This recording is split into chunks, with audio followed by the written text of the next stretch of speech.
C'est le grand jour, celui de la mobilisation contre la réforme des retraites, porteuse de progrès social, selon Elisabeth Borne, la Première ministre, en déplacement surprise hier dans le Val-de-Marne pour défendre la retraite à 64 ans.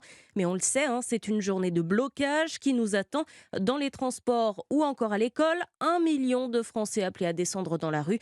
Un crash test pour les syndicats qui comptent bien se faire entendre. Alors tous les moyens sont bons pour attirer du monde. Clément Barguin. Se mettre en grève sans pour autant perdre une journée de travail, c'est ce qui est proposé aux salariés du CHU de Nantes. Olivier Terrien est délégué CGT. On peut déposer 1 heure de grève. Par exemple, on appelle à la manifestation à 10h30. On pourrait imaginer qu'on pose 2 heures entre 10h30 et 12h30. Le fait de pouvoir faire qu'une seule heure et n'avoir qu'une heure défalquée sur son bulletin de salaire, c'est aussi un plus. Il y a aussi la proximité. Dans le Rhône, par exemple, 2 rassemblements sont organisés. Sonia Paco, responsable départementale de la CFDT. C'est pour que ça soit le plus massif possible. Le fait d'avoir aussi un cortège à Villefranche pouvait être cohérent, mais par contre, on a calé les horaires pour pouvoir permettre aux gens éventuellement de faire les deux. Certains feront le cortège à Lyon le matin et iront à Villefranche l'après-midi. Autre stratégie des syndicats pour soulever les foules, des manifestations plus tardives que d'habitude, comme à Libourne où le rendez-vous est donné à 17h30.